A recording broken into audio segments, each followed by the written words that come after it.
दोस्तों, माननीय supreme court ने मेंटेनेंस तय करने का जो आधार है उसको बदल के रख दिया है। यानी कि अब इस आधार से मेंटेनेंस तय किया जाएगा, डिसाइड किया जाएगा। तो यहाँ पे क्या बातें हैं जो माननीय सुप्रीम कोर्ट ने इस फैसले के अंदर कही है। बहुत ही महत्वपूर्ण ऐतिहासिक फैसला है। पति पत्नी दोनों को जानना बहुत ही जरूरी है। पर यहाँ पे जानकारी तभी समझ में आएगी जब आप वीडियो को अंत तक देखेंगे। बिल्कुल आपको वीडियो को अंत तक देखना चाहिए। पति पत्नी दोनों के फायदे का वीडियो है, तो अंत तक बने रहिए। और अभी तक इस चैनल को सब्सक्राइब नहीं करे हैं तो सब्सक्राइब करके बेल आइकन को अवश्य दबा दीजिए। तो चलिए शुरू करते हैं। तो वेलकम दोस्तों, मैं हूं आपका अपना एडवोकेट जितेंद्र। और यहाँ पे मैं क्लियर कर देता हूं और आपको भली भांति अच्छे से पता भी होगा कि जब पति पत्नी के बीच में डिस्प्यूट होता है, पत्नी जब पति से अलग रहती है, तो जब वो मेंटेनेंस का केस करती है, तो उस मेंटेनेंस के केस के अंदर पत्नी है जो बेसिक तरीके से यही आरोप पति के ऊपर लगाती है कि मेरे पति ने मुझे मारा पीटा, घर से बाहर निकाल दिया।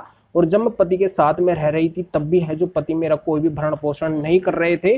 तो अब जब मैं मजबूरन अलग रह रही हूं तो मुझे है जो पति से भरण पोषण यानी कि मेंटेनेंस चाहिए। तो ये है जो आरोप होते हैं। कई बार क्या किया जाता है कि इन आरोपों से बचने के लिए, पत्नी को मेंटेनेंस देने से बचने के लिए झूठी कई सारी स्टोरी, रिप्लाई वगैरह है जो पति के द्वारा भी पेश किया जाता है। कई बार तो पति के द्वारा इतना तक कर लिया जाता है कि अपनी इनकम को छिपा लिया जाता है, अपनी आय को छिपा लिया जाता है। या फिर पति है जो बेरोजगार हो जाते हैं, वो ये दिखाते हैं कि मैं है जो कुछ भी नहीं कमा रहा हूं, तो मैं पत्नी को मेंटेनेंस कैसे दूंगा।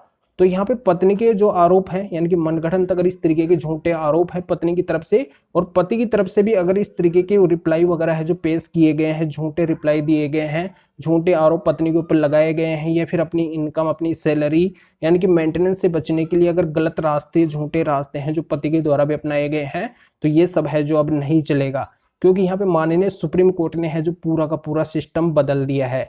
तो इस मामले के अकॉर्डिंग मैं क्लियर कर देता हूँ कि इस मामले के अंदर क्या होता है।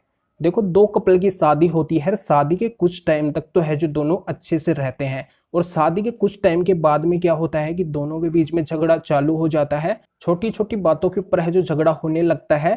और एक दिन वो झगड़ा क्या करता है कि विकराल रूप धारण कर लेता है, एक बड़ा रूप धारण कर लेता है, जिसमें पत्नी क्या करती है, पति को छोड़ के और अलग रहने लगती है, अलग हो जाती है। और साथ में उसके जो दो बच्चे होते हैं उनको भी ले जाती है, जिसमें एक लड़का होता है और एक लड़की होती है।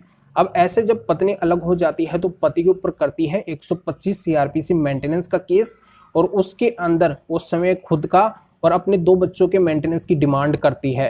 तो यहाँ पर जब ये मामला कोर्ट के अंदर चलता है, तो कोर्ट के द्वारा मामले को जब देखा जाता है, तो इसमें पति की तरफ से रिप्लाई आया हुआ होता है। ये जवाब है जो पति की तरफ से होता है कि पति प्रेजेंटली है जो कुछ भी नहीं कमा रहे हैं, पति की है जो कुछ भी इनकम वगैरह नहीं है।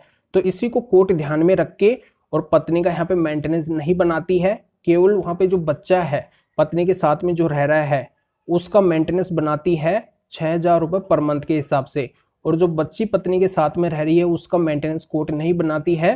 कोर्ट के द्वारा ये बोला जाता है कि जो बच्ची हो बालिग हो चुकी है, 18 साल से ऊपर की हो चुकी है। तो यहाँ पे पत्नी इस डिसीजन से है जो नाराज होती है, और फिर इस डिसीजन को चैलेंज करती है हाई कोर्ट के सामने, यानी कि हाई कोर्ट के अंदर इस मामले को लेके जाती है। और हाई कोर्ट के द्वारा मामले को देखा जाता है, और जो समान डिसीजन जो नीचे कोर्ट का था वही डिसीजन है जो हाई कोर्ट के द्वारा भी बरकरार रखा जाता है। अब पत्नी फिर से है जो बहुत ज्यादा नाराज हो जाती है, तो फिर पत्नी अंत में इस मामले को चैलेंज करती है माननीय सुप्रीम कोर्ट के सामने, और माननीय सुप्रीम कोर्ट के द्वारा मामले को गहराई से देखा जाता है। और यहाँ पे 125 सीआरपीसी की परिभाषा वगैरह, और यहाँ पे जो पति की तरफ से जो रिप्लाई वगैरह आया हुआ था उन सभी को देखे जाते हैं। और यहाँ पे ये क्लियर किया जाता है कि पति यहाँ पे ये बोल रहे हैं कि उनकी कोई भी इनकम नहीं है, प्रेजेंटली वो कुछ भी नहीं कमा रहे हैं। तो इसका ये मतलब नहीं है कि वो कमा नहीं सकते हैं, वो कमा सकते हैं, वो केपेबल है। तो यहाँ पे अगर वो जानबूझ के नहीं कमा रहे हैं मेंटेनेंस से बचने के लिए, तो ये आधार है जो नहीं चलेगा। यहाँ पे पति की जिम्मेदारी है कि वो उनकी पत्नी है, उनका भरण पोषण उनको करना चाहिए। तो यहाँ पे क्या किया जाता है, कोर्ट के द्वारा 10,000 रुपये पर मंथ के हिसाब से है जो मेंटेनेंस पत्नी का बांध दिया जाता है, पति के ऊपर है जो लगा दिया जाता है। और जो यहाँ पे बच्चे का जो मेंटेनेंस था 6,000 रुपये पर मंथ के हिसाब से, वो तो है जो सेम रहता है। और बच्ची के लिए ये किया जाता है कि वो जब 18 साल से ऊपर की हो चुकी है तो उसका मेंटेनेंस नहीं बनेगा, क्योंकि यहाँ पे 125 सीआरपीसी के अंदर ये प्रावधान किया गया है कि अगर कोई बच्चा है फिर बच्ची है वो बालिग हो जाते हैं, तो वो है जो अपने पिता से मेंटेनेंस यानी कि भरण पोषण है जो नहीं ले सकते हैं।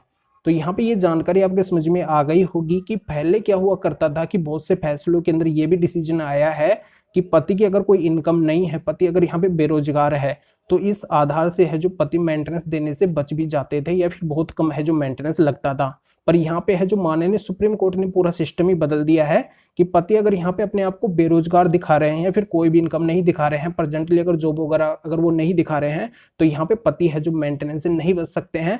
जो उनकी जिम्मेदारी है उसके आधार पे है जो पत्नी को मेंटेनेंस देना पड़ेगा, और इसी आधार से है जो पति के ऊपर 10,000 रुपए पर मंथ के हिसाब से मेंटेनेंस लगा दिया गया, क्योंकि यहाँ पे पति फिर भी बेरोजगार थे, फिर भी है जो पति मेंटेनेंस से नहीं बच सके। जानकारी यहाँ पे समझ में आ गई होगी तो वीडियो को जरूर लाइक करें और शेयर भी करें, और इस जजमेंट का लिंक इस वीडियो को डिस्क्रिप्शन के अंदर दिया गया है।